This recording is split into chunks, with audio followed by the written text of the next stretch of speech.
There we. Over to you, Robbie. There you go. I'll just switch over into the. I'll let other people in, as soon as they come on. If everybody goes to Robbie's picture at the top and clicks on the three little buttons and click on pin, Robbie will stay center screen. What oak is it, Rob? So it's a fully mill comp heavyweight. So it's FM 5090 in a size 12. So I just catch on my thread. I'm using some Semperflies Nano Silk in 12 knot here. A bit slippy.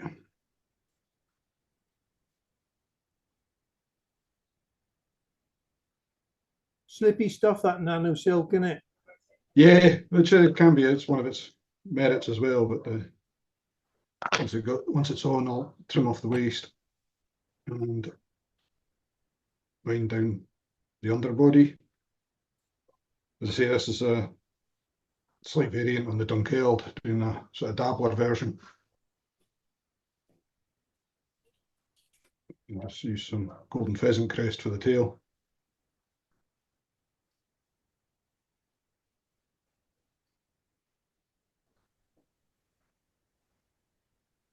And measure it up about the length of the body, or just a wee bit over that.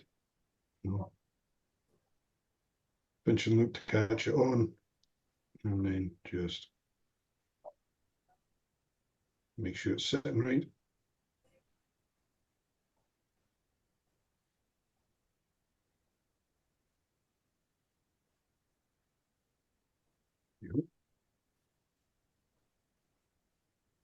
I'll just hold it up at the top side of the hook as I bind, catch it in.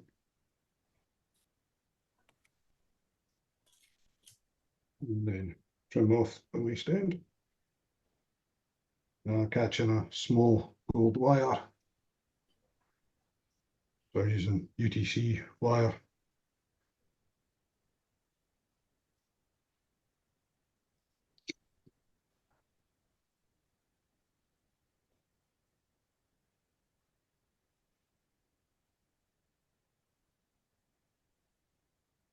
I'll catch that in on the underside of the hook.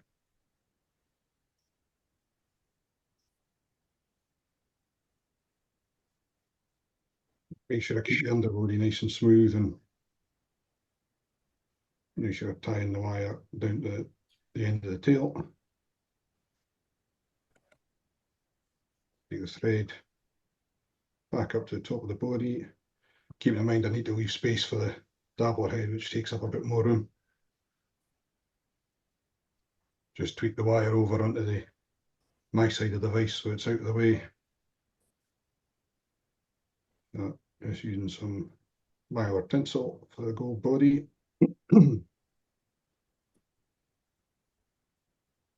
Gotcha, now wrap a double layer of this. You could run some super glue on over the underbody first if you really wanted to. A belt and braces to keep it nice and secure, but the rib should hold it together plenty.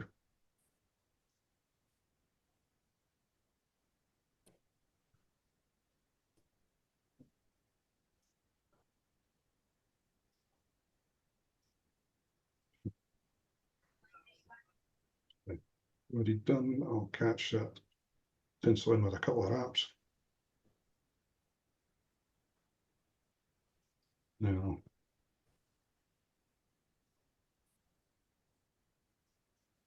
come off the end of the tinsel and wrap the rib in nice even turns. I find if I hold the wire at a consistent angle, it helps me get nice even ribbing.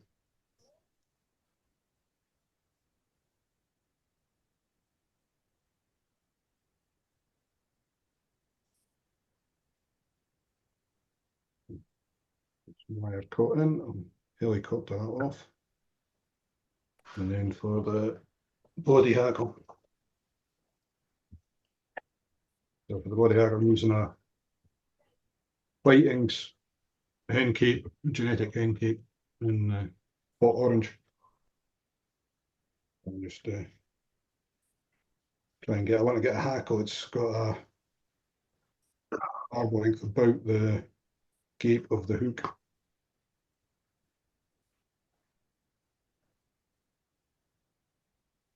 Just check the length before I take it off. That should do.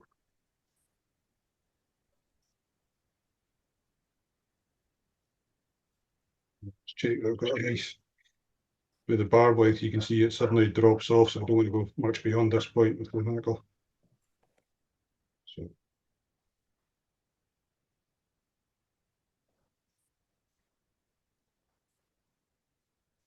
I'll pull away the fluff in the waist and I'll leave a little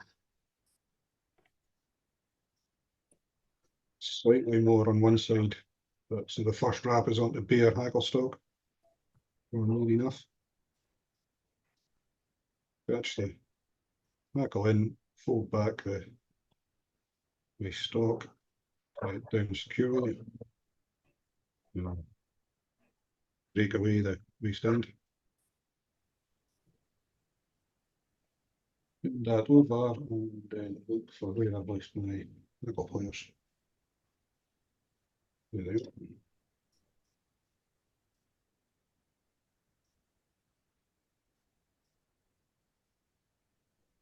And I just realised I shouldn't have wound the ribs so quickly. What I'll do is just do a couple of turns of hackle at the end. It's a variant of a variant then.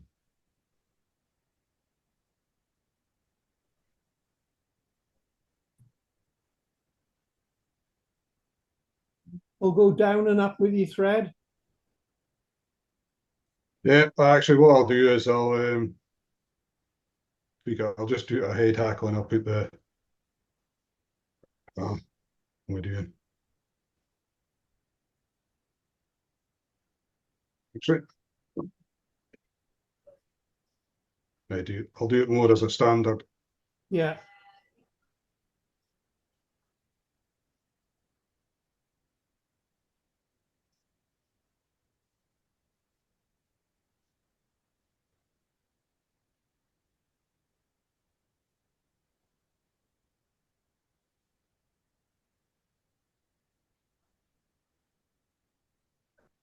Maybe change the plan.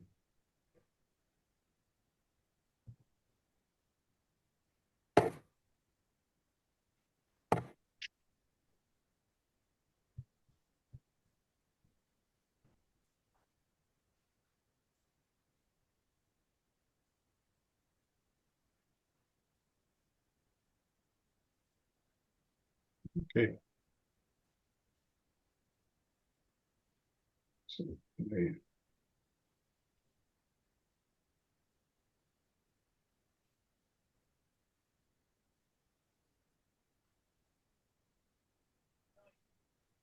so I'll switch over to a hen hackle, which I can then tie in more as a beard hackle, and I'll put a wing on.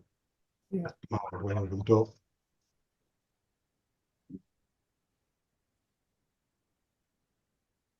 But just tweak the hackle back a bit so it doubles it easier.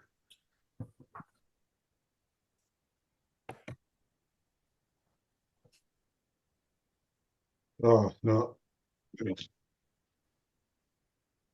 Just lost the rib, haven't we?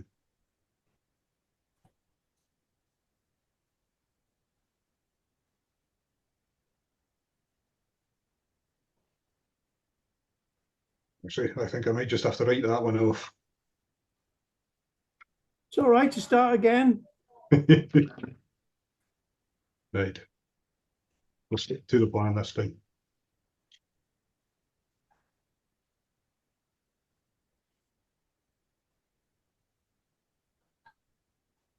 We got plenty of time, Robbie. Just as well.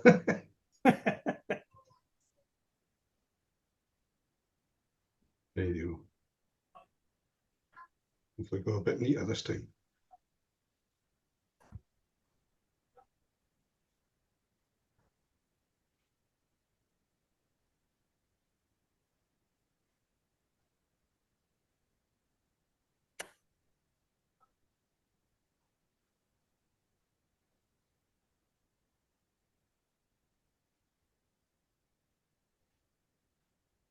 They're nice long pheasant crests. Yeah, I suppose it's a bit of a waste me out using them, but I don't tie much bigger than trout flies usually, so they don't get put to much better use. I sometimes find with the small ones, there's too much of a curvature on it. Yeah. Right.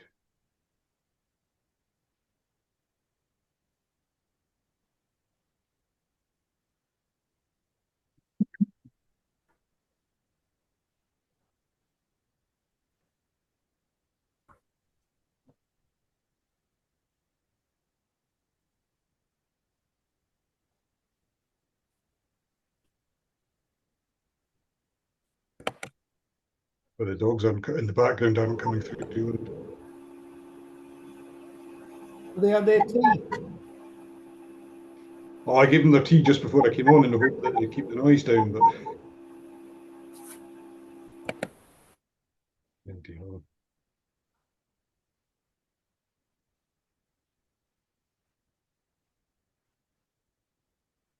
So this time I'll remember to wind the hackle before I wind the rib.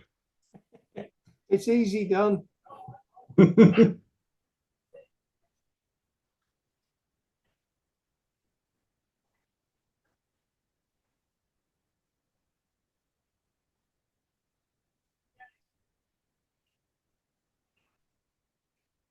well, practice makes perfect.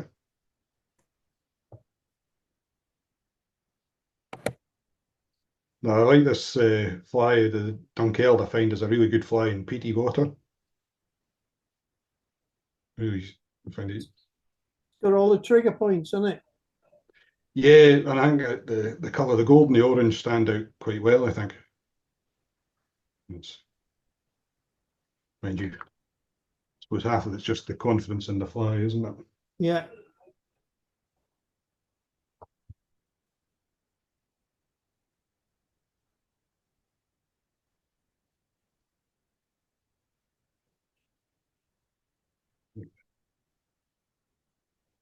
I've used it to good effect in a hill loch up north. It's so peaty. You can't see your feet when you're standing and knee deep in the water. But the fish don't have any problems picking out a size 14 Dunkeld. That's weird that you can't see your feet because it's so dark and yet the fish can still see it. Yeah.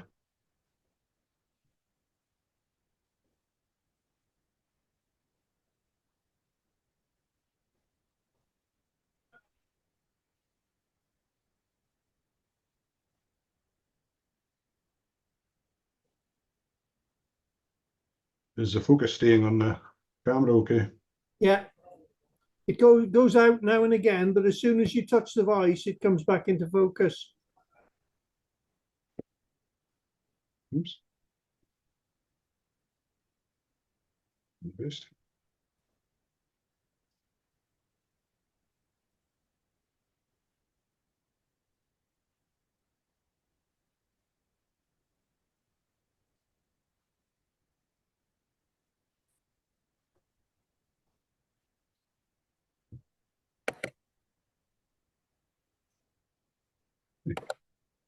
So winding the hackle back to where we should have been now.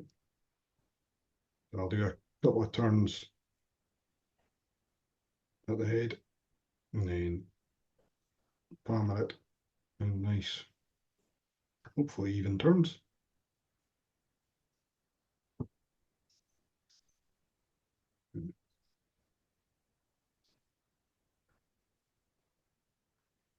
Catch it in the rib. Don't worry too much. If you just go for it and wind it with confidence, I find you don't tend to trap too many hackle barbs.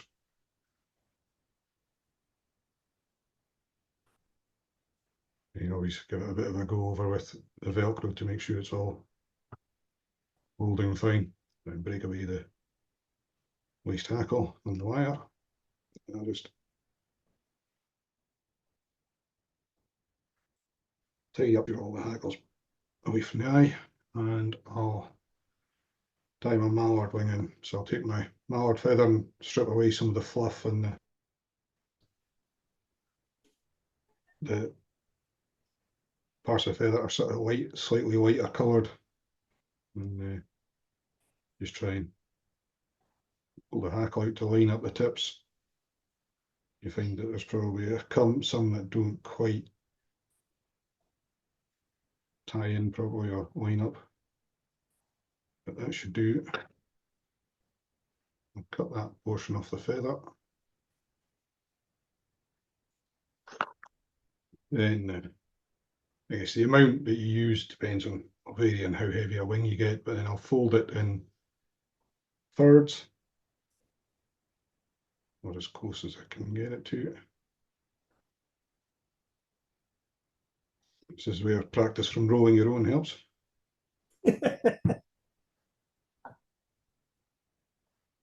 And I want to try and aim to have the wing about midpoint in the tail or just beyond the bend of the hook. So I'll tie it, measure it up slightly long, and it should come in at where I want it. And I'll hold it, so I'm holding it on my side of the hook, almost against the hook, and I'll try and use the thread to tease the wing round to cloak. Usually at the first attempt it doesn't quite work, and if I hold it as it is, undo that wrap, and then go again, and I'll check that. Now it's getting there, but I think I probably need another go just to make sure I've got it round. Now this, going this way, should give me a wing that almost cloaks the entire fly.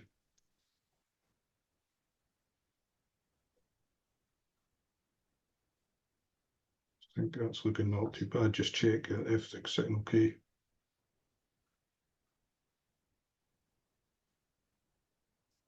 I need a few turns to make sure it's sitting neatly, and then I'll try and fold everything back out of the way to put a couple of locking turns in front, and come in and find it's easier to try and do this in little pieces, trim off the waste ends of the wing as I work round. I'm trying to be careful not to pull too hard on these so I don't disturb the wing.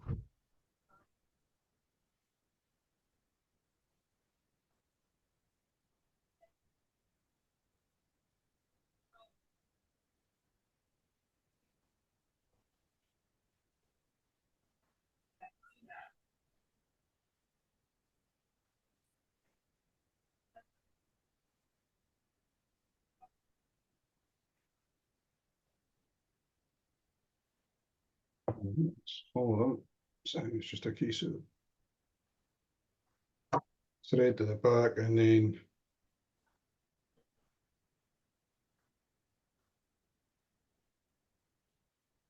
form a nice neat head, and that's the fly finished.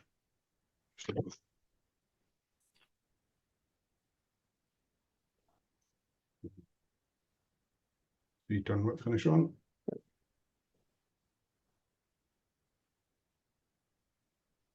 You can see the wings come slightly shorter than where I'd tied it or measured it up to. And I'll just put a little bit of resin on.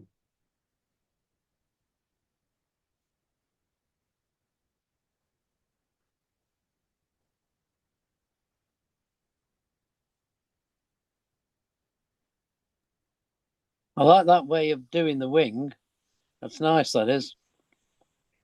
It's a little bit different. I suppose there's lots of ways of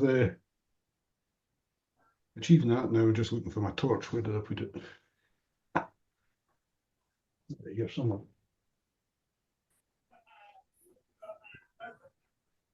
Yeah.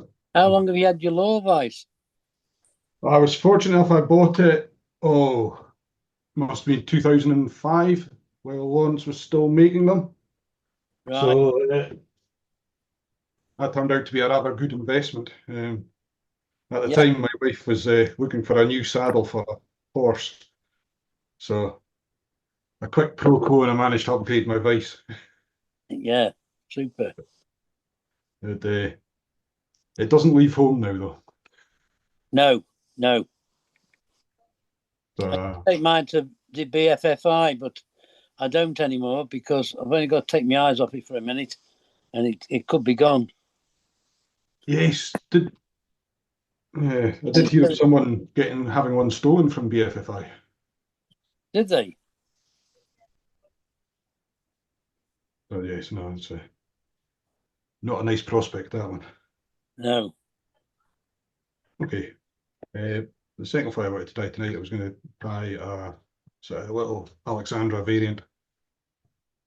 I suppose this one's a little bit, in some ways, simpler in that I don't use a feather slip tail. I avoid using the red ibis or substitute of.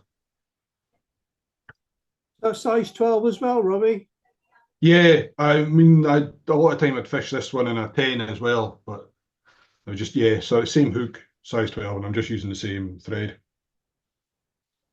So for the tail on this one, I'm using some Glow Bright number 3. So I've got fortunately tied off. For this one, to try and, if you want to keep the bulk down, I often catch in the tail at the start and form the underbody over it. It doesn't seem to affect how well it holds. Just checking that I've got the tail sitting on top of the hook.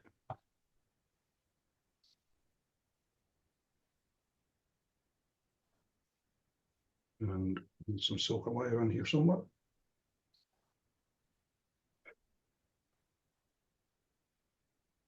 And catching the wire underneath and keep it there as I wind up the body.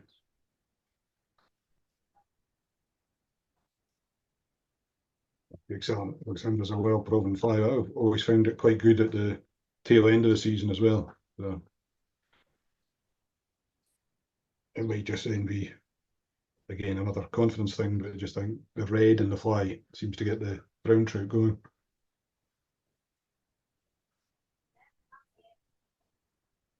And again, mylar tinsel for the body. And catch it and then tidy up the tying point.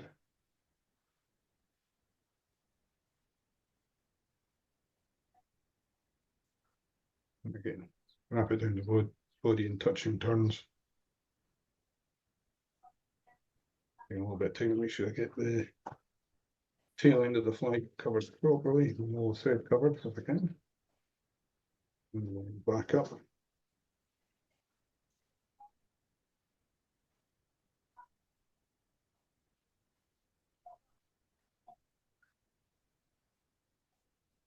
Pencil.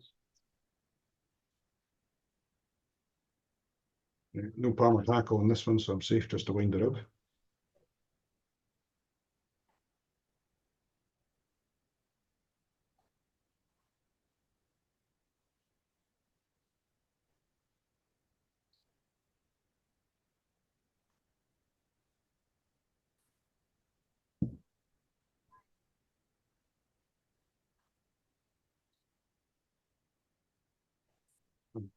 Wasting the wire.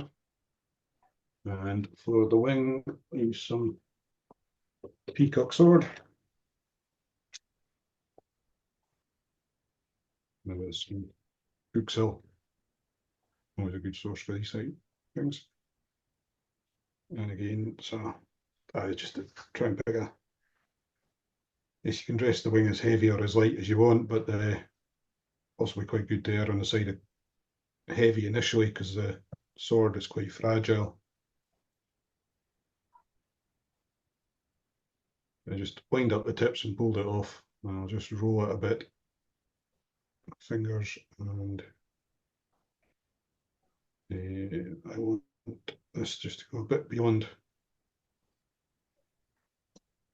the the hook, so what we should do is we'll bring the thread back a bit and just pinch and put the wing onto the top of the hook.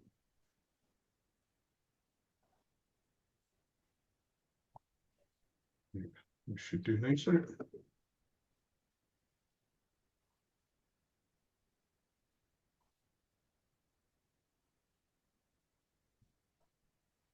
Over the cuttings just to make sure it's nice and secure. Take the thread back. I don't want to tidy up too much. I can tidy up that tying point as I tie in the hackles. What I'll do is I'll trim the tail to length just now. Just a bit of wing just behind. So another variation of this, rather than tying in feather slip cheeks, I'll tie in a red and a black hen hackle, and I'll wrap those together. And just get a feather of appropriate size.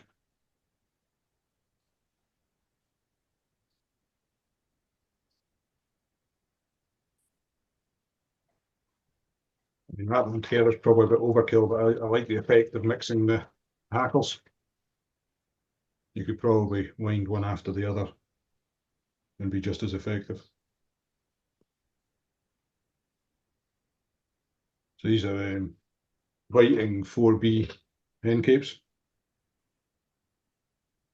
Oh, it's a dyed black I'm using rather than a natural. And just stripping away the fluff, and then I'll try and line up the feathers.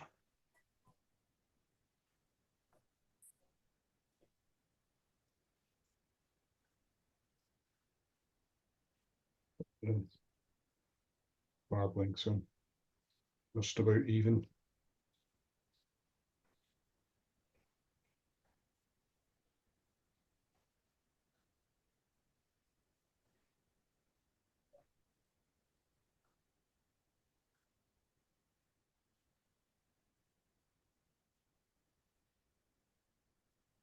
Can be a little bit footy. This should do it. So catch them in together. Do the end, I'll fold back the tips.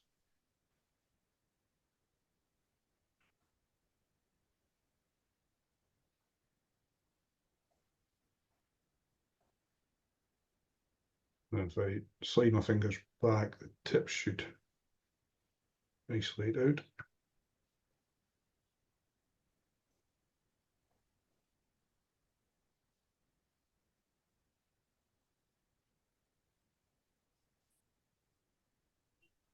Right, I can break those away. And then I pull them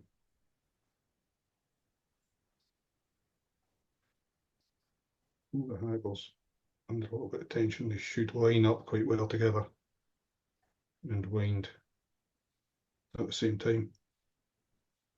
As I fold back the bar, double the barbs back as I wind the hackle. Because we're winding two, we don't need too many turns. A couple of turns should be plenty.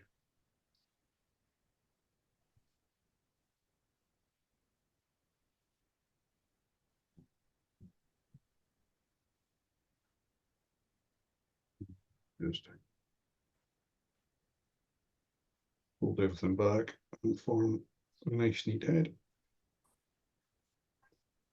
Making sure to catch the hackles in well.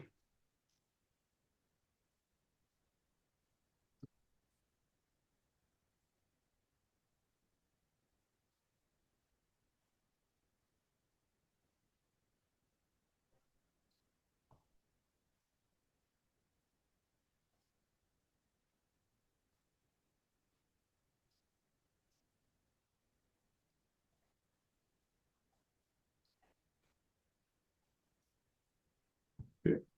And then usual look finish.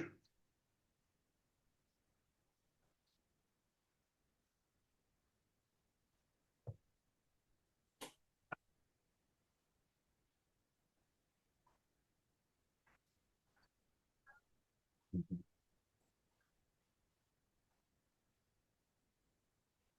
that the wife's toothbrush? Not anymore. Don't say it too loudly, she might hear.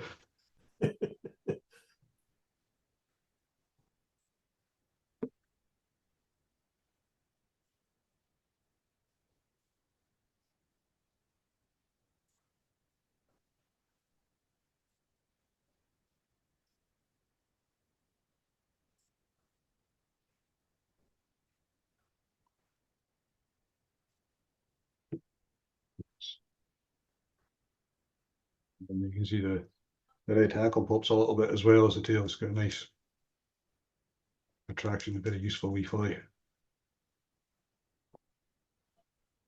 But keep that one there. Has anybody got any questions for Robbie?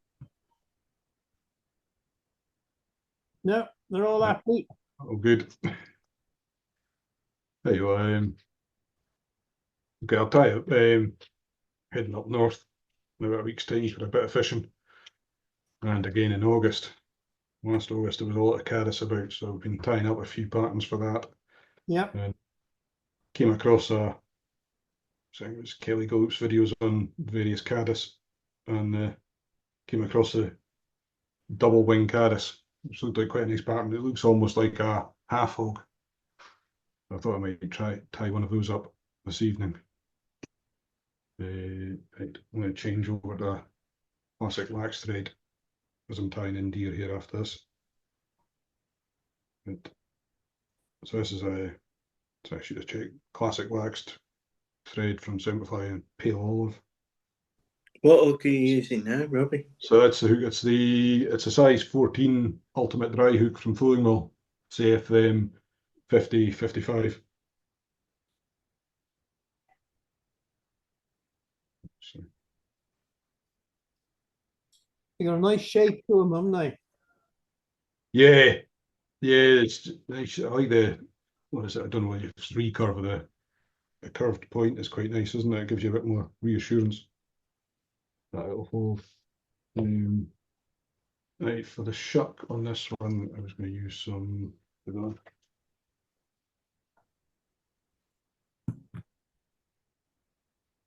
Got some ultra dry yarn from Flowing Mill. I'll tie a wee bit of this in for the shuck.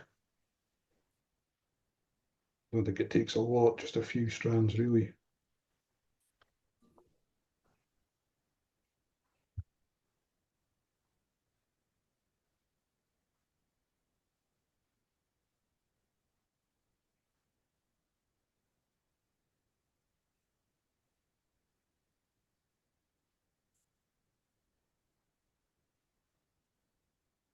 Check it's on top of the hook, okay.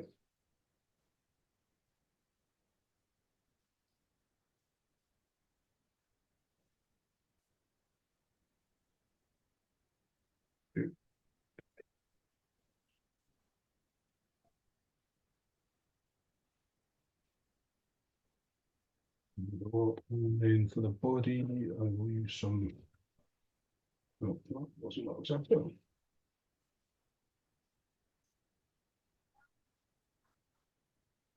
Right in front of me. There's some tactical dry fly dub. And olive colours and blue and olive. So nice, so super fine style dubbing. You don't need a lot. Just should have left that shuck a bit longer. So just damping my fingers a little bit helps me get the dubbing started on the thread. Once it's on, just pull the tail back. Get the first turn or two on, then I can tighten it down a bit more easily.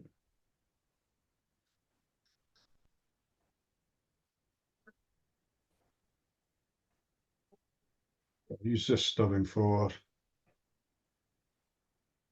the back half or 2/3 of the body.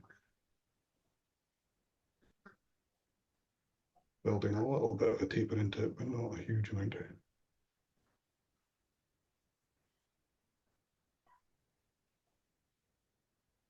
and take some of that off.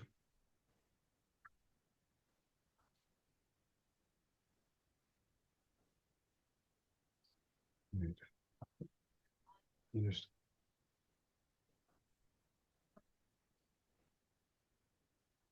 sure I should have trimmed that away.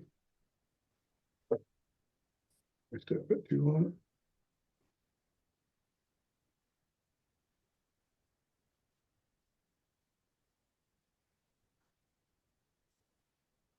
Okay, so I'll use a slightly darker dubbing for the thorax area and round the wings.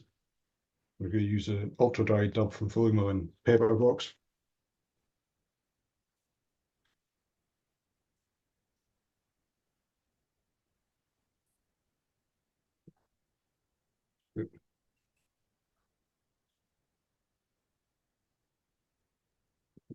Here, I'll probably dub over a little bit of the body as I took that a bit further up than I really should have done.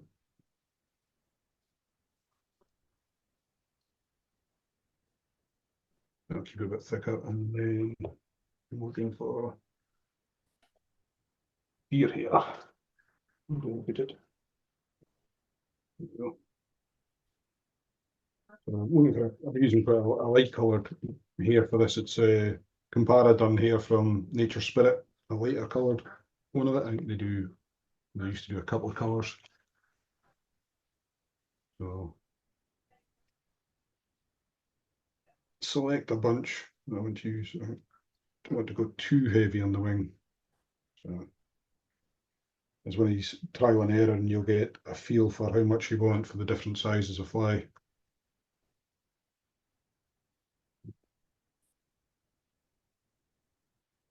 Always take a little bit more than you think you'll need, because invariably when you comb out the underfur, which you must do, you only take a hair or two with it.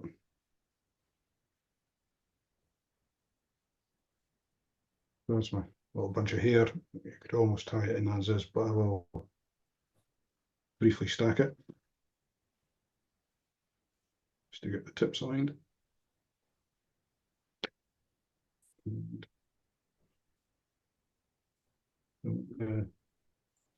I aim for the wing to be about the length of the shank, or just to the inside of the bend, or you can play with the length that you like, but it's slightly longer. I'll tie this in the way I do most of my deer hair wings, and especially on like sedge hogs and the like. I'll measure it up and then cut at the tip of my finger, so I've then got a little bit sticking out. So if I spin my thread anti-clockwise, when I wrap it around, it will kick back to my finger, and I know it's going to tie in the deer hair at my finger. Couple of loose-ish turn first, couple of loose turns, and then I can pull it down tight and tie in over the tips. That means I know I've got a nice, neat tie-in point with no waste stubs of hair sticking out. And the wing should sit quite nicely on top. Square it up. Thank you. Thank you for having us. Lovely. And then dub over those waist ends, a little bit of the thorax, and then I can tie in the final wing.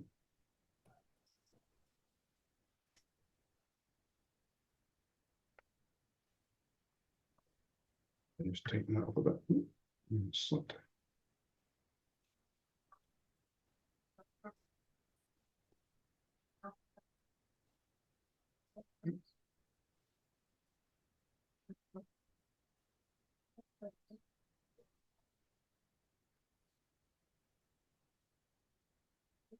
So leave a little bit of space to tie in the second wing and tie it off.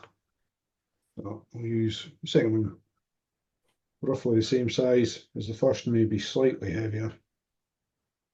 Now, the second wing on this one, we tie it in more like you would with a elk hair caddis, so the stubs form a nice head. And then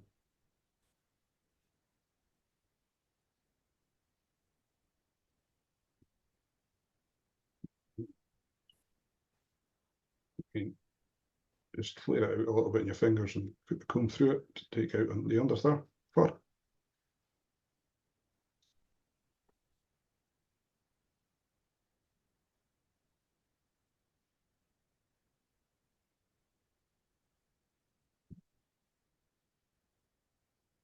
And the stack up all your tits.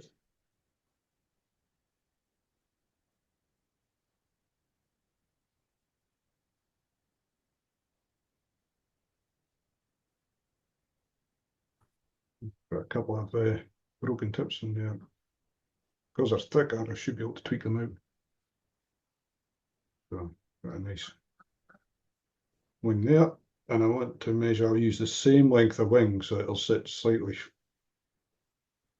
shorter than the one behind, but it'll be, that's where I want. But instead of cutting at my fingertips this time, I want to cut so it'll sit in front of the eye.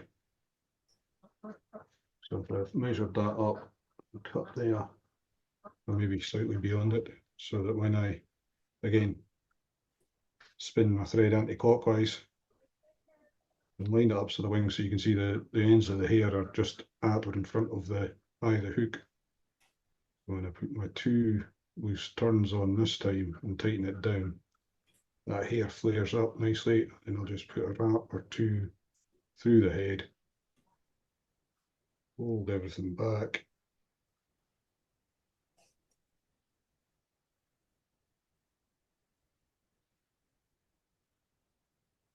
Have 3 turns, trying not to trap any more of the hair there, but it's a bit tricky not to catch some of them.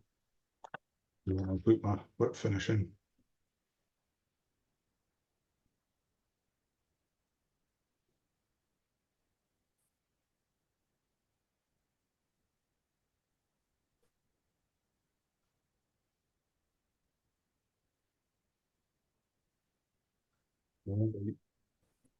You get that nice.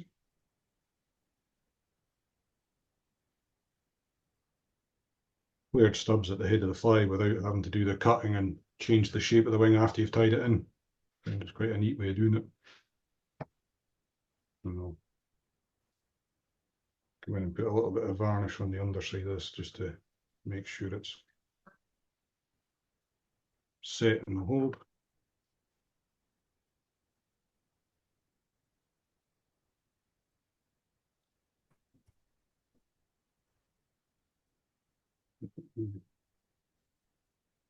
Just check, make sure I've not hogged the hook with that either before I set the resin.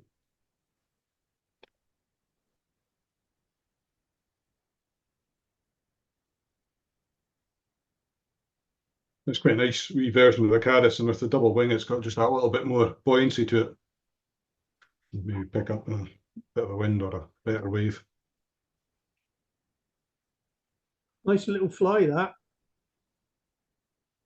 Yeah, I think it, a neat wee, a useful wee fly, I think, as well. Quite versatile. Right. So the next fly I was going to tie was so kind of somewhere near a Half Hog Hopper. So for this fly, I'm using I'll tie this one on a grub hook. I know a lot of half hogs are tied in a straight hook, but I like to tie this as an emerger, so on a grub hook. This is the fully milled Czech nymph bronze. This 50 FM 5060. Now, so the 14 ties, slightly bigger, I suppose. A true 14, but still, it's a nice hook. I like the shape of it as well.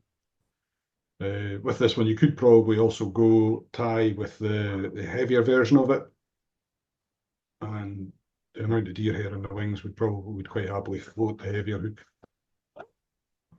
And I'll catch on my thread, and I'll put on a gold wire rib on this fly as well.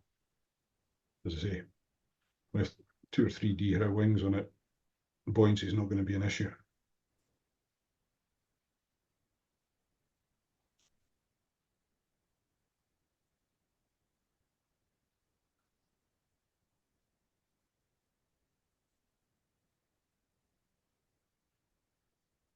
Catch it on the underside.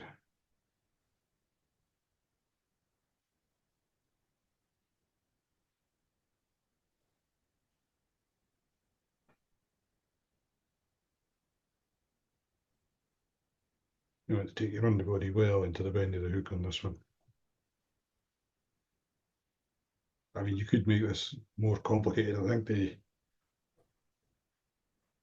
Stan Headley's original half hog had quite a complex rib. The simpler the better.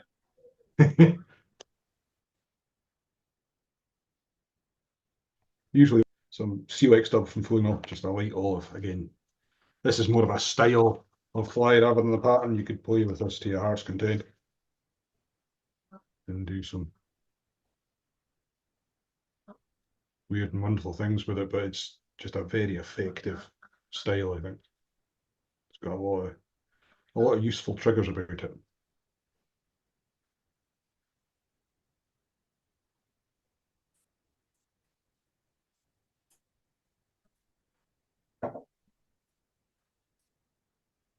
Just get my first couple of turns of the dubbing on, and then I'll tighten this up a bit.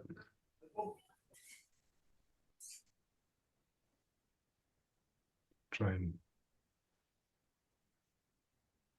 build a bit of taper into it as we come up.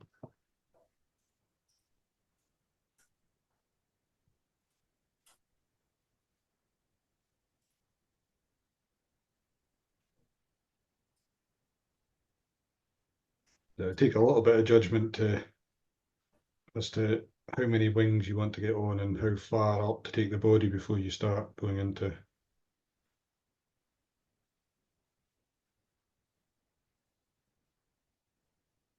that side of it.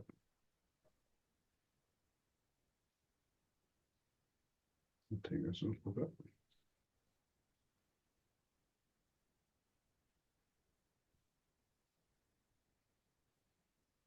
That'll do. That'll let me get the.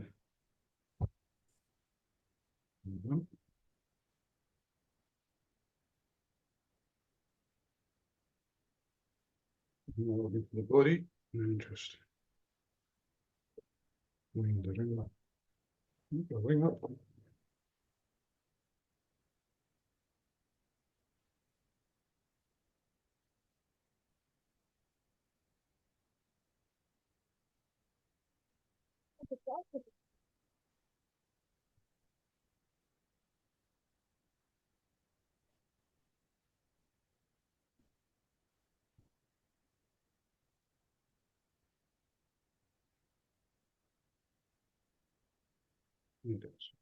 Plenty of that, and then I'll tie in the first wing. And for the wing on this, again, it's deer hair, but I'll use some natural roe deer.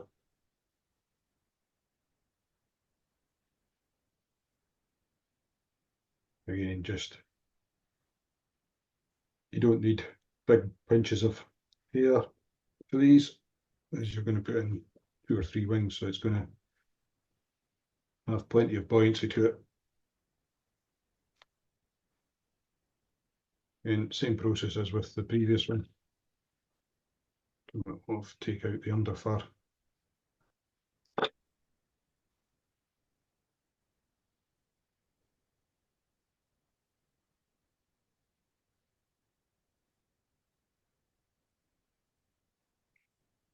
Extract align the tips, and then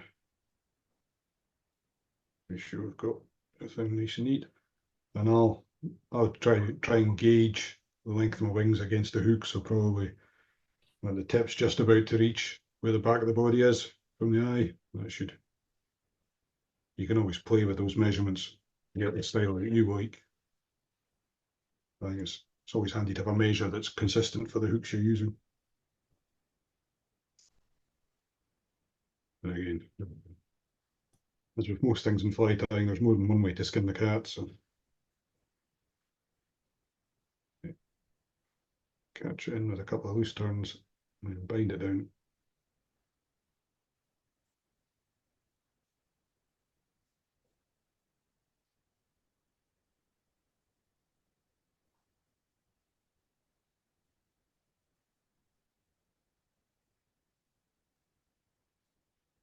I'll do so. There's probably a few loose tips at the other side, but I'll catch those in as I tie in the legs.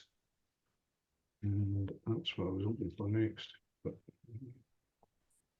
here.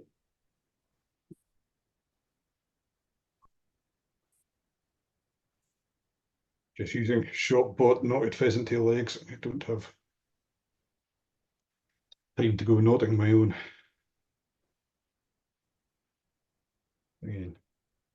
Again, the length of the legs on these is well, very much down to personal preference, but I mind to go just a little bit behind the hook, but not too far.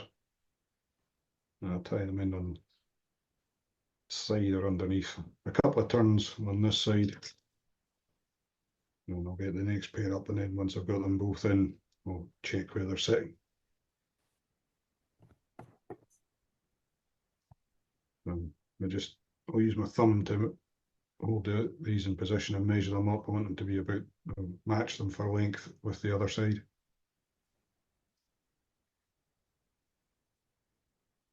I'll take my time and try not to catch in any of the hair as I'm doing this. That looks all right. So catch those in a bit more securely, bring the thread back up to the tying point.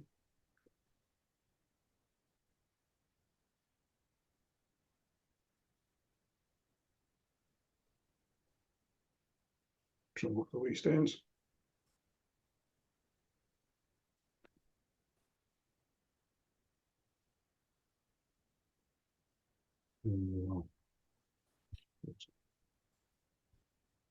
We'll double with those.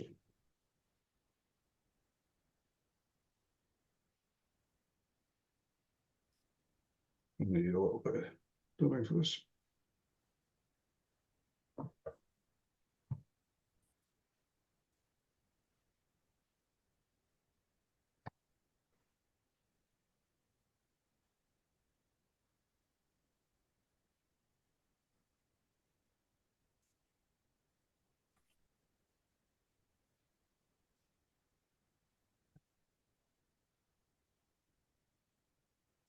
Just need to get that properly covered up.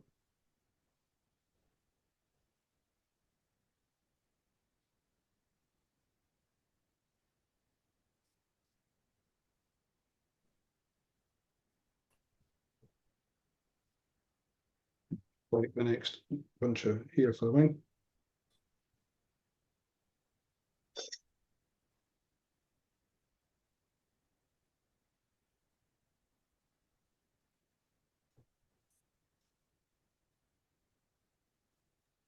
What's the comb you use there, Robbie?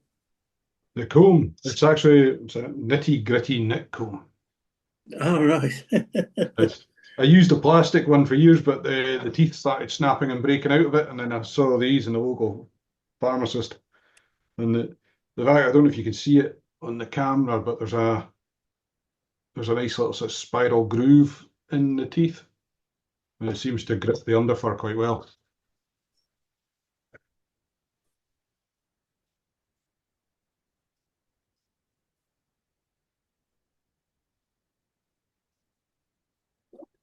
That's a Kelly Gallup stacker you've got.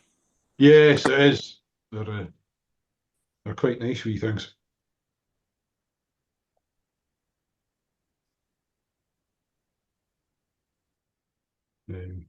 Yeah, just the neat size of that one works quite well, especially for this style of fly when you're not using big clumps of hair.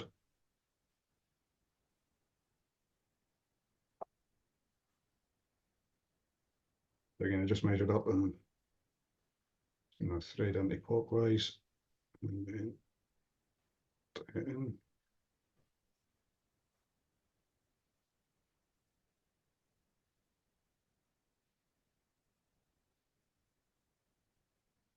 And I suppose there are a few ways you could do this. You could play around with how you finish these flies off if you wanted to put in, if we get a third wing in, whether you put a hackle in the end or tie the final wing in the similar way as the caddis fly I just tied. You get a point head on it, or almost like a muddler style head on top.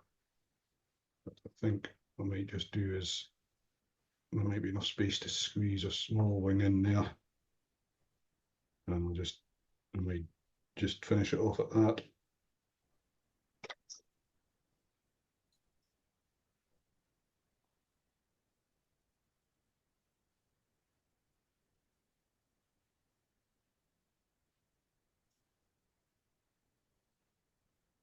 Once you get into the swing of tying in these wings, it becomes quite a smooth process. I think you get through them quite quickly. At first, it takes a little bit of time to get used to it.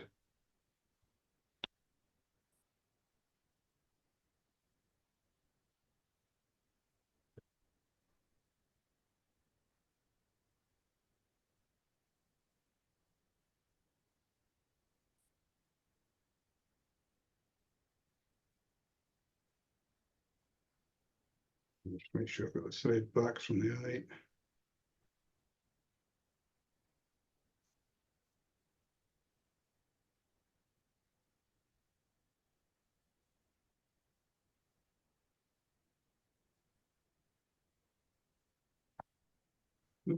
Enough.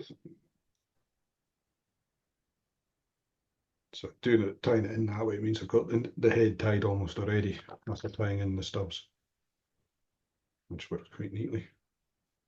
I could put a little bit of dubbing on there, but I don't think it needs it for this one.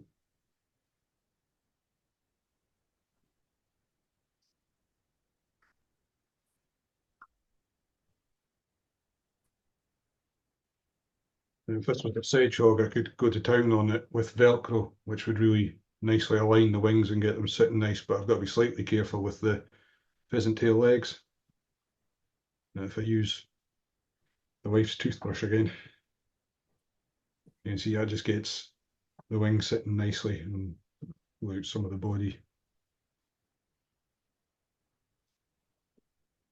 Now with the 3 clumps of deer here, that'll take a nice bit of floating and float all day. Much like the sedge hog, you can fish it dry, static, or pulled.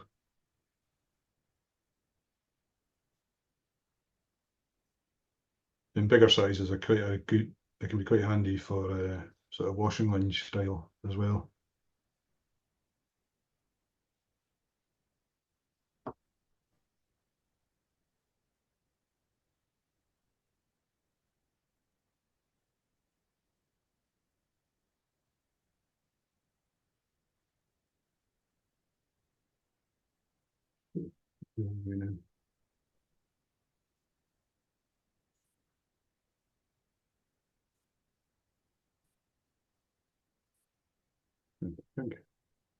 Any questions or?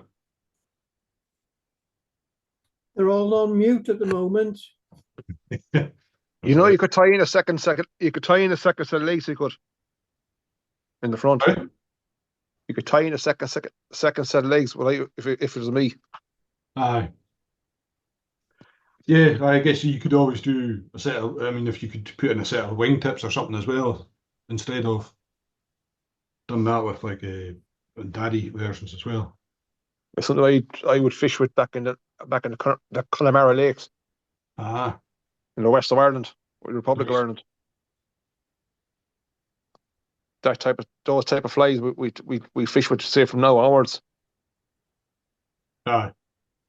I never thought of it. That's a good idea. I'll try that there. Yeah. Derek knows I'm always going outside the box. Aye. I'm 36 years. Good place to be. I've just gone 36 years this year tying flies.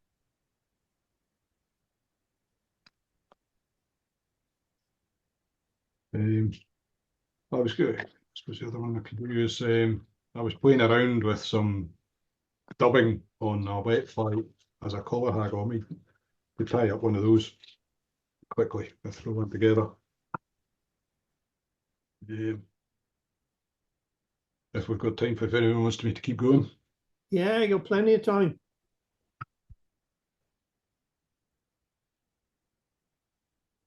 There you go. But I do have to admit this is a slightly untested pattern. I suspect it's not that new and someone will have used it something similar somewhere before, but Is that on a size 12? actually tying this on a size 10, it's the full mill comp heavyweight. but I tie this slightly bigger because I use on the body. I'm using a straggle string. That's what is it? What is it? A streamer straggle. That's a 15 mil, so it needs a slightly bigger hook to make it work. If you use the micro straggle, you could probably tie it. You tie it on a smaller hook. Just dropping my floss. But not too worried about bulk on this one, so I'll tie in the floss at the tail. So I just deal with the length.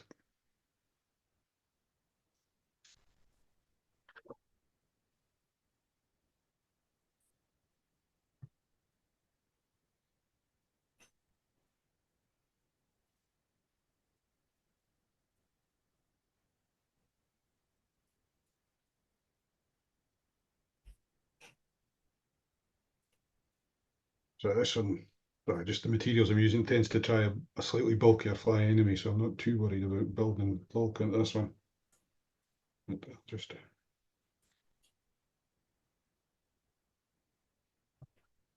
make sure it's sitting nicely on the top of the hook and bind it down.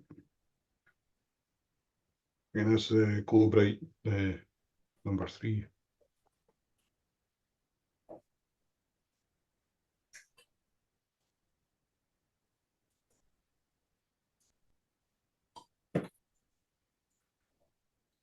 We'll do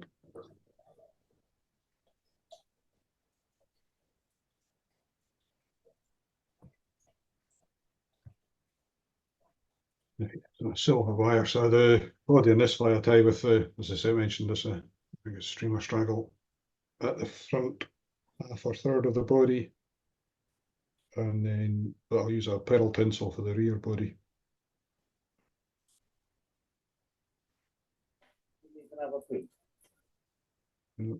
Can't just if I can.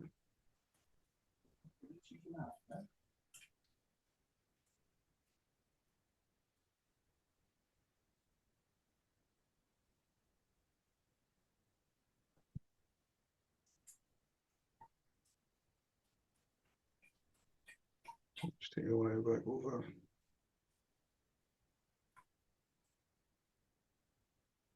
And I'm going to go way back up as I'll tie in the rear body, part of the body first.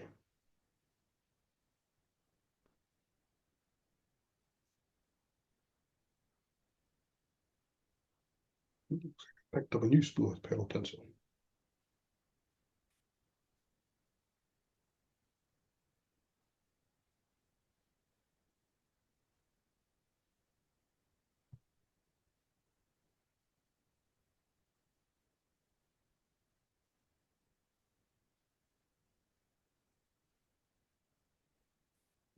Tidy up the tying points a bit.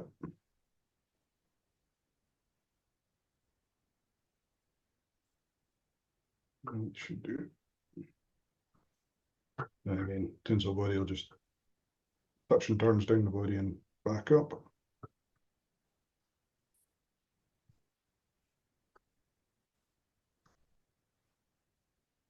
There's just something nice and fishy about a pearl body.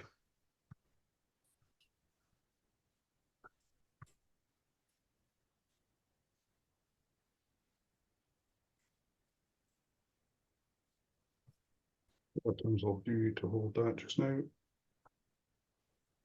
And I'll just rib the rear part of the body. I don't need to rib the front. The material that I use there is strong enough on its own.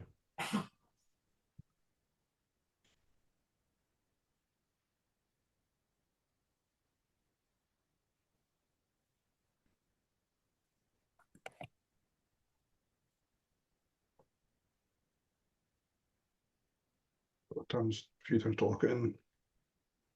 Locking turn, break away the waist end, and then it's so yeah, streamer straggle, UV and light olive. Again, this is more a style of a fly than an exact pattern. It's worth experimenting with various combinations. Now it doesn't need a lot of this material. Only really put in a couple of turns.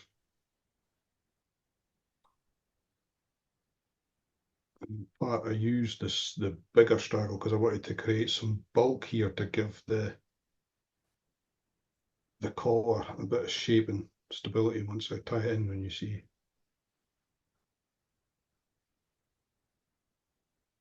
how we do it, I'll just pull back some of the fibers as I wrap this, just to save them all getting trapped.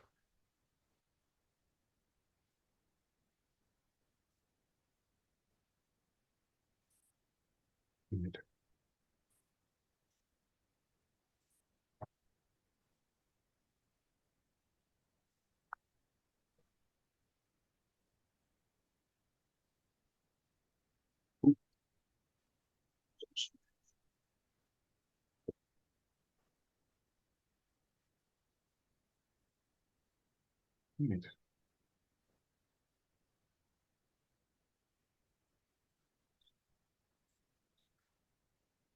Back and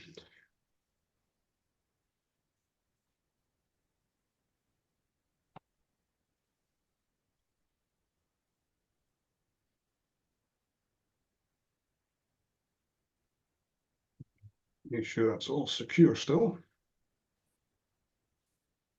And actually, it gives me a chance to do it a bit better this time because I think I went too close to the eye last time anyway.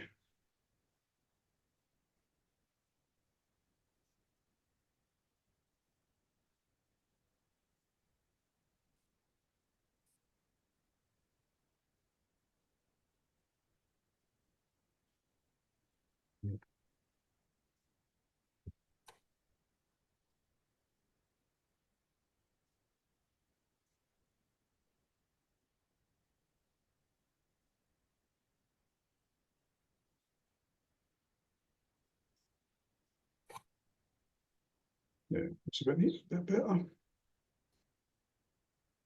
Hold all the fibers back if I can to save them getting up in front of the eye.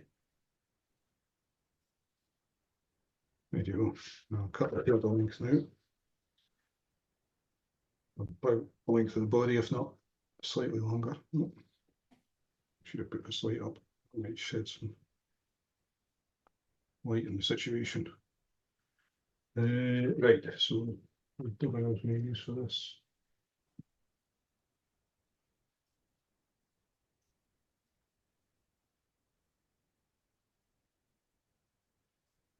So what I've been playing with this one is wrapping some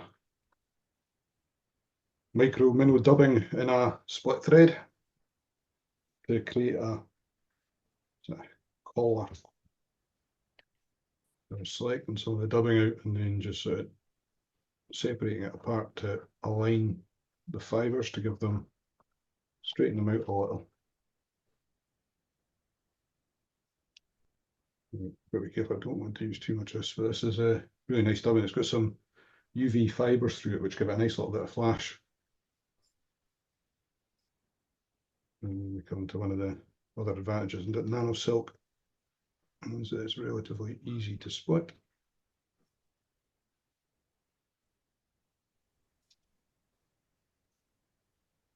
Two questions there, Alan. Are you on the protein for Fulling Mill? Yes, I am. I'm an ambassador for Fulling Mill. And the second question, is that a scalp, if I pronounce it right?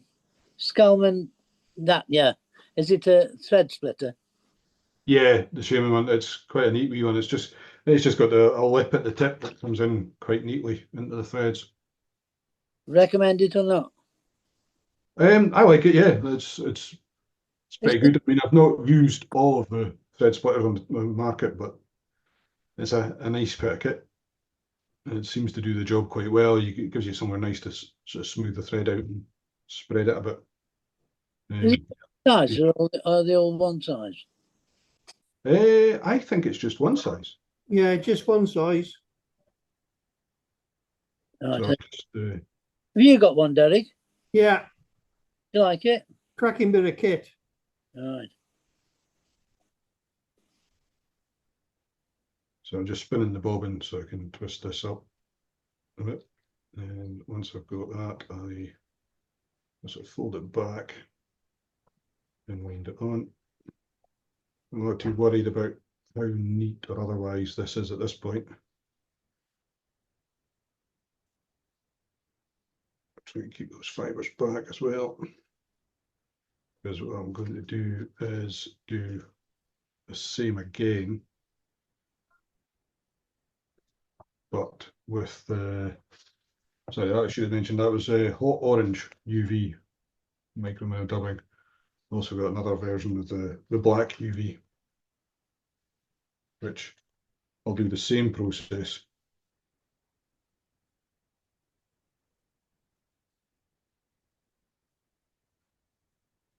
So lining up the fibres.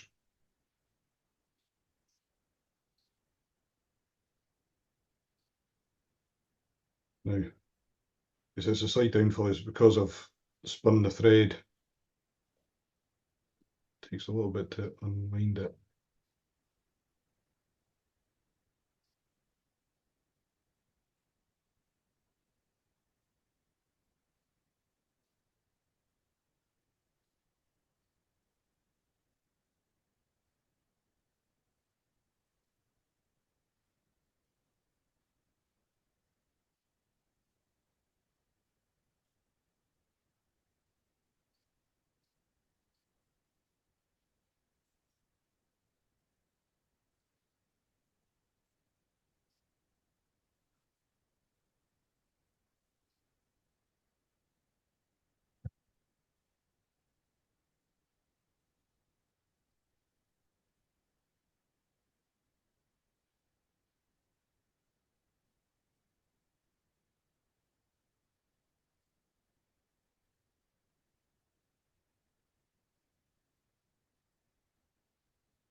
Sometimes they don't want to play, does it, Robbie? No, it's been a bit awkward. I just need to be patient and not go and do something silly instead.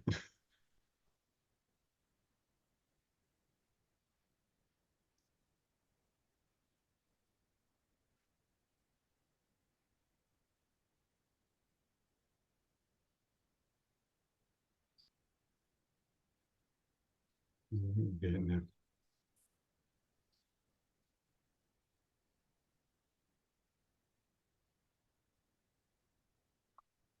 Oh, you had it then. Thought I had it.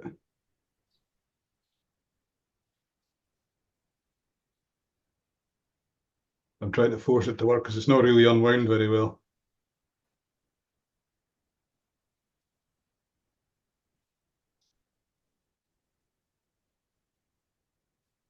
You definitely got to get the thread flat, haven't you? Yeah, Unwound and flat. And there's the little notch on the end just catches it then. yeah. I'm thinking of changing my mind. I was going to go out and buy one. To be honest, it's not the thread splitter that's the issue on this one. It's the thread's wound up. What I might try and do is I don't think it's so much the thread splits. I think it's the thread that's all makes all the difference, doesn't it? I'm not. Sometimes, I mean, it can be. I did find that splitter does do it quite nicely. The thread does make a big difference, and as long as you've got a thread that can be. So if I do that, hopefully. More difficult with a wax thread, isn't it? I think it's like some of them, like unis, are bonded threads, so you can't split that at all. Yeah. But I think the classic wax is 2-ply, so you can split that, but it's not quite as easy to split as the nano silk once it's flat. But to be honest, tying this fly in this way, because you've spun the thread up for the first clump, you could possibly do both clumps at the same time, but I like to have the bit more control over colours and things. But if I do it this way, so that thread's nice and flat now. Admittedly, you could probably just about split that with a needle as it is, but so if the thread's flat, the splitter worked beautifully. You can see that backly split as you wound it on. Yeah.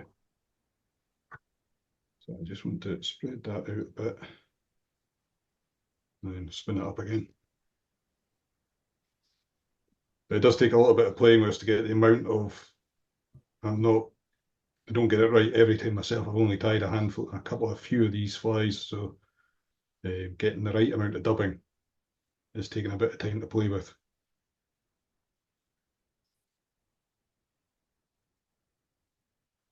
And so as is typical with the first one I tried, it worked beautifully, and then it was the next couple were a bit more problematic.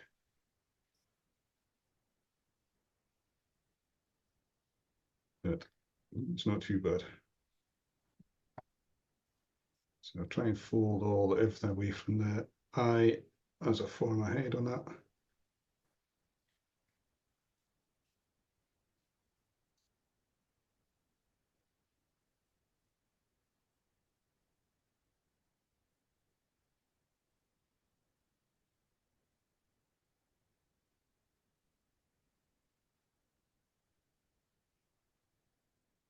What finish?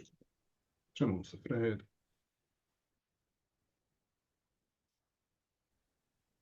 Are they Finish cupped? the head. It still looks a bit spigging. Sorry? Are they cupped to scissors? Yeah, the black ones. Yeah, good scissors they are.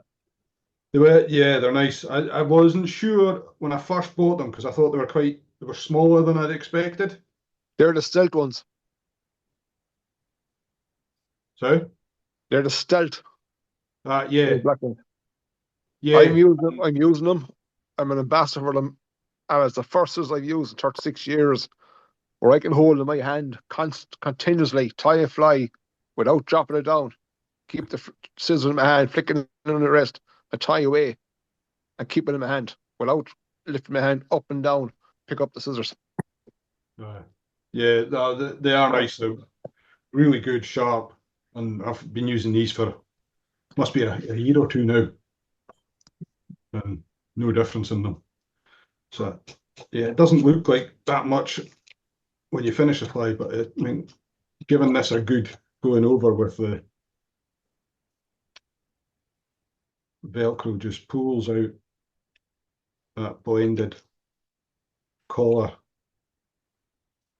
a bit better. Cloaks it real nice, doesn't it?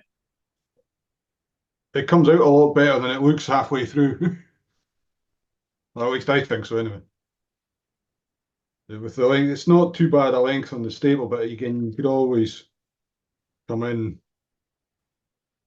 and trim that off a little bit. But it just, I think having the streamer straggle underneath the collar just gives it that little bit of it'll hold its shape a bit better in the water. Hopefully give that a try soon.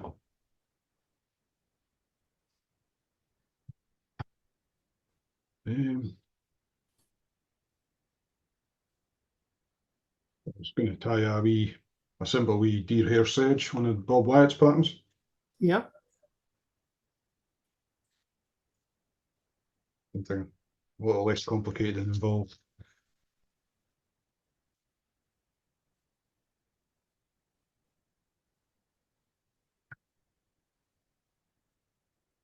That's the ultimate dry hook again. It's just a size 14.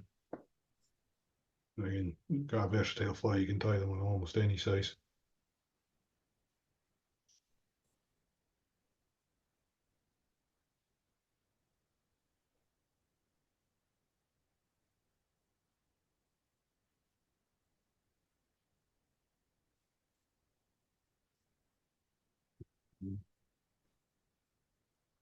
Underbody, I'll take the thread back up because I'll tie this a little as you do with the deer hair emerger so I can rib it with the thread. And I'll just use natural business is a Eco Warrior dub mustard. A nice yellowy olive colour.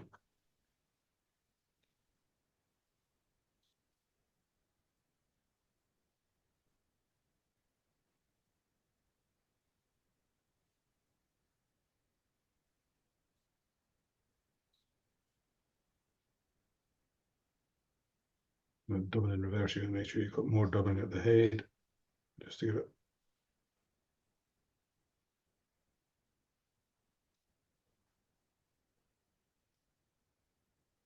We'll just get this started and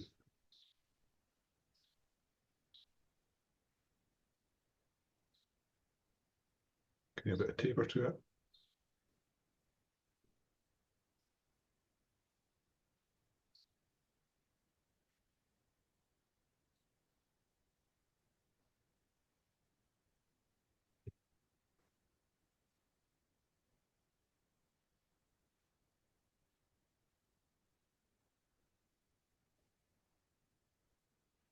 Too much on there.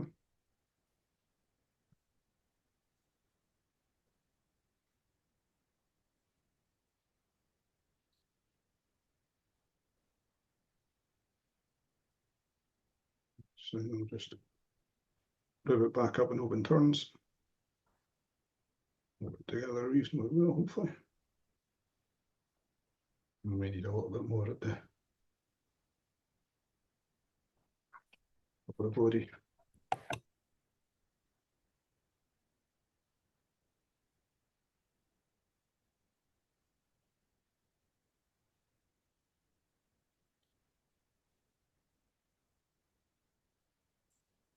Yeah, I'll tie the wing. So you could tie it with various steers, but I'll use that Comparadun hair again, so it's a lighter hair. It'll show up nicely, and I'll tie it in the same way, like that. So elk hair Caddis type wing.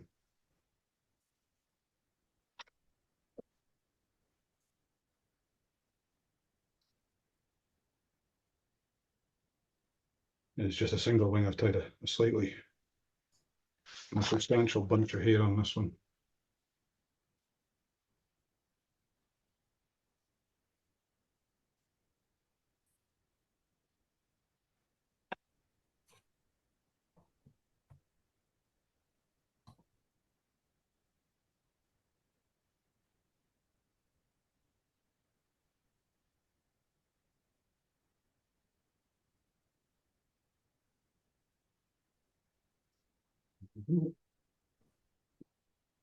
Tips aligned, I'll just a couple of broken tips in here. I'll try and tweak those out if I can.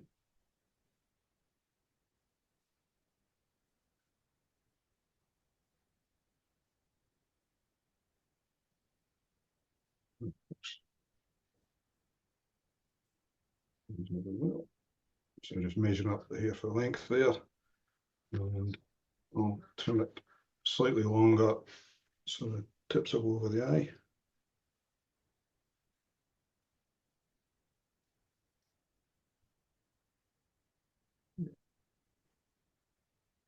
Spin the thread up so it'll land where I want it to.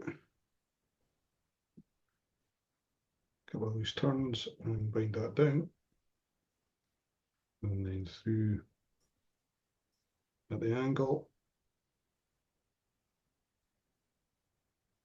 And fold these back and get in front.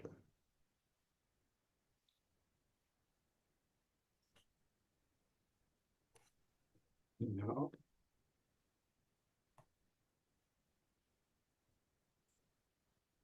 And just get in a quick finish.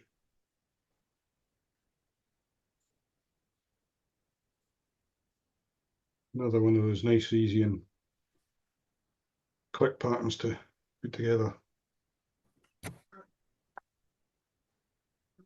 And they catch fish. Oh yeah.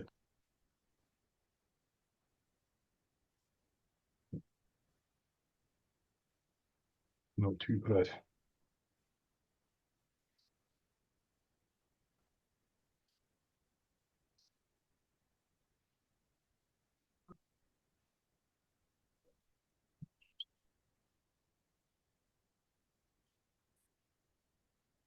Bit of resin on the fine point, and we'll check the ice clear.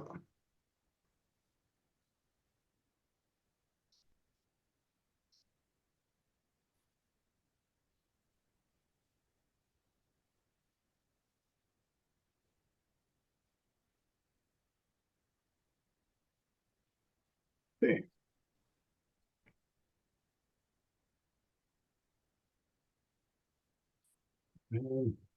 Thing I was going to tell you, so wet fly or wingless wet / spider that I use when Caenis are about, or if it's flat cam, I found can be quite useful. If we've got time for more. Yeah,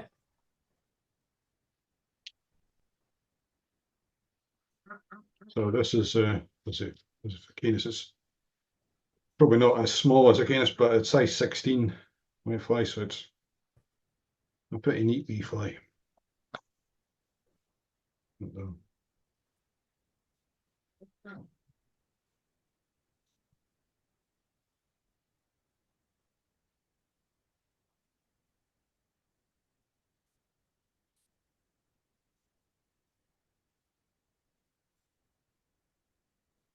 Thread, it's down.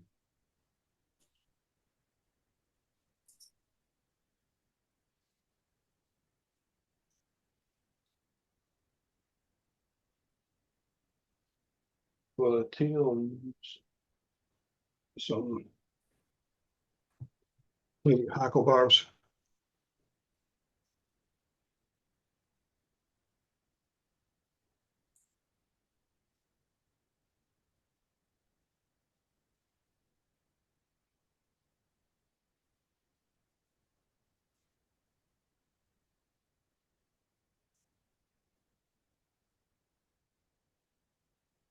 Small bunch, you don't need a lot, and roughly about the length of the body, slightly longer for the tail. Pinch and loop that one. Sorry, you can't really see one. Pinch and loop it onto the top of the hook. It'll roll slightly onto the top. Make sure it's sitting where I want it.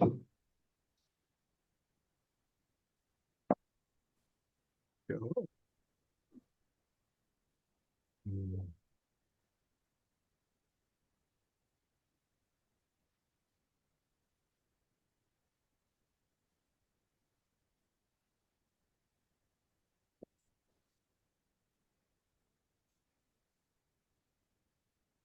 Off the waist end. Now for the body on this fly, I use some Pearl micro glint. Semper Fi's micro glint. Really nice material.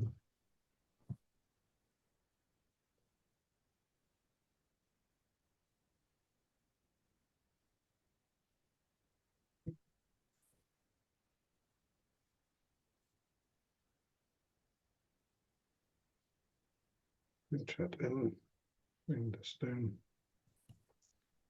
Just vary up the tying point. Bring the side back up, and I'll tidy up the tie in here just to make sure I'm not going to make too much of a mess. And then just wrap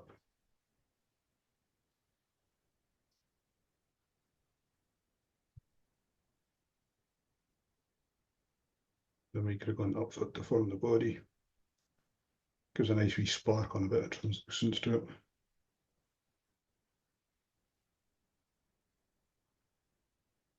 It should be enough.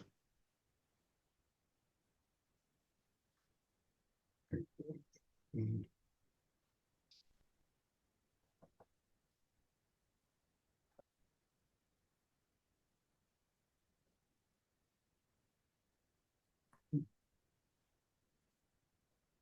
a little borax of dark or black dubbing. Where have I gone? Right. Give me a second.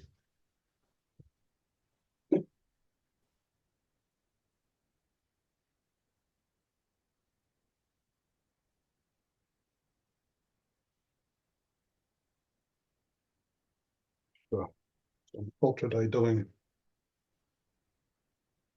I'll do the job.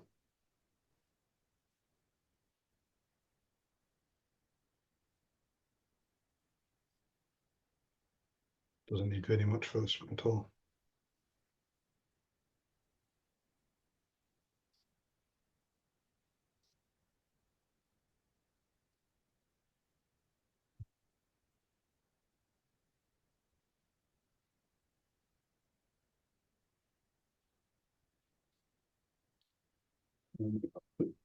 A white hackle at the head of this one.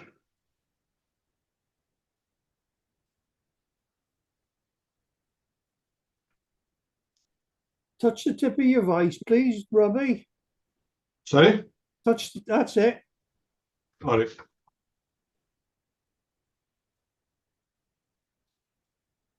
So I'm just taking the fluff off the feather before I tie it in. Gotta be careful with this fine wee feather, it's going to be pretty weak. Is that for size? It should be all right.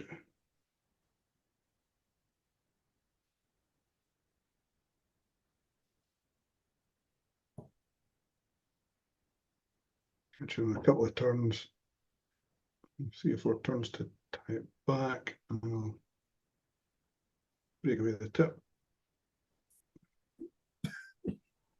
Where are the middle players?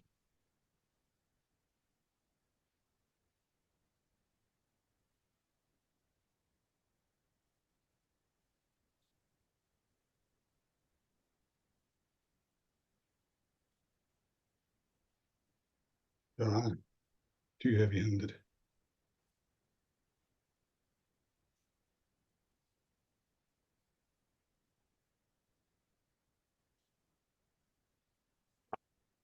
Doing it is basically a bit of the tip. We'll have to expose a tying point in this way, take us back, and catch that in.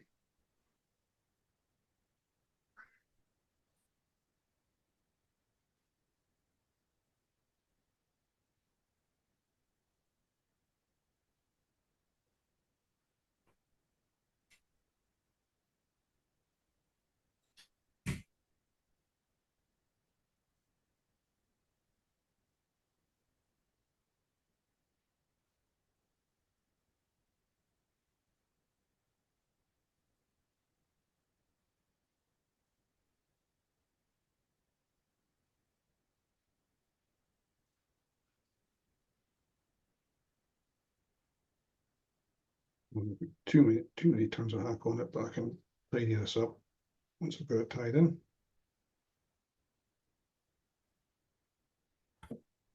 Fold everything back.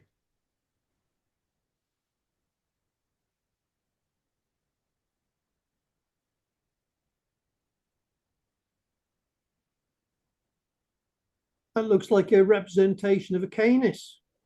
Yeah, that's what I use it as when it's a wee wet fly, even on when the Caenis are out, or even in a flat cam, it can be quite good tied in this sort of size.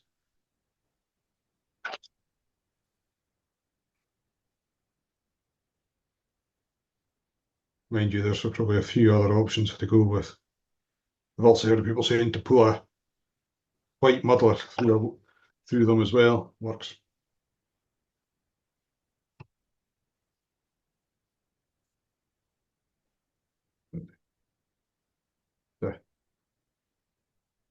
A good one when the Caenis are about, or when it's flat cam and the fish are dimpling in the surface, it can be quite handy.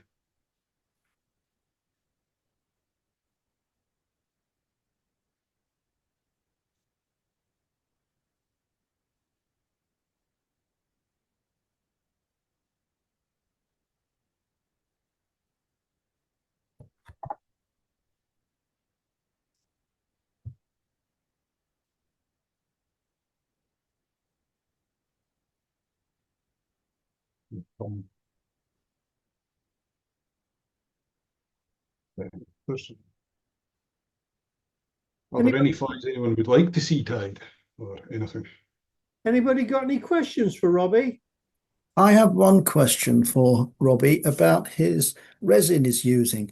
How do you get the brush with so narrow fibers? Have you cut them down?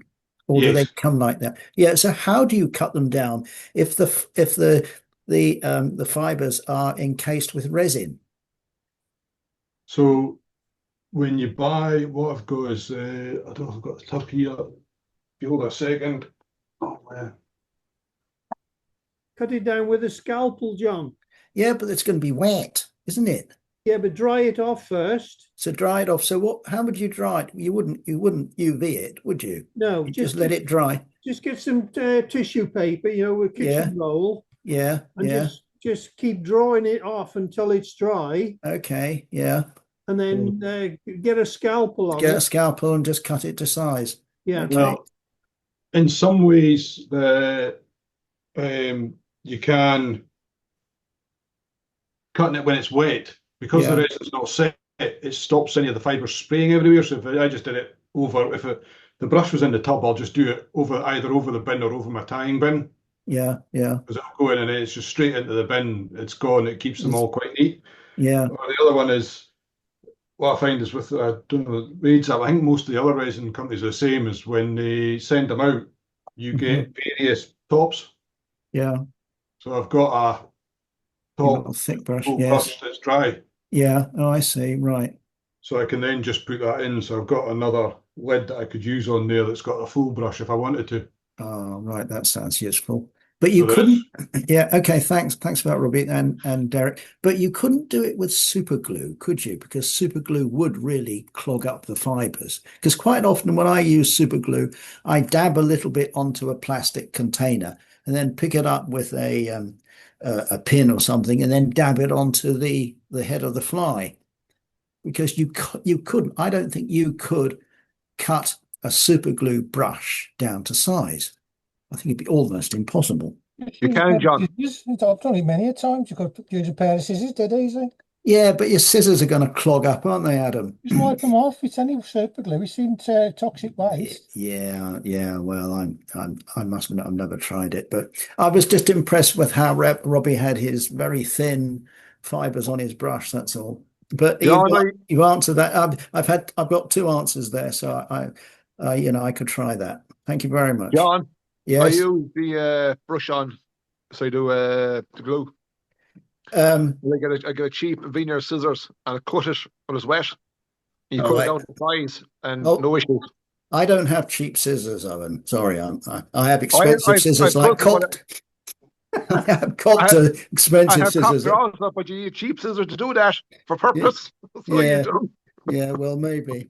Just use a Stanley knife then if you're worried about your scissors. I've got scalpels, actually, Adam. I've got scalpels, but I'll try something. But thanks very much, folks. Thanks for the offer of advice and everything like John, that. when I'm in the din tomorrow, time flies. I send you a photograph of the bottle in the Ludlow group. Okay. And exact thinness of it. Okay, Owen, that would be very useful. Thanks very much. Yeah, you know what I mean. Yeah, I've got an idea. Thanks very much. You're welcome, John. Thanks, Owen. Yep. Okay. Thanks very much, Robbie. It's been very, very interesting. Very good patterns. Very much enjoyed it. Thanks to Derek as usual for organising. I'm off now, folks, because I've got to go and water my plants before it gets too dark, and while it's a little bit more comfortable to be outside. But very much enjoyed it, Robbie. Thank you very much. Thank you. Thanks for watching. Thanks. Cheers, Robbie. Cheers now. Thanks very much. Good evening. Oh, I forgot it.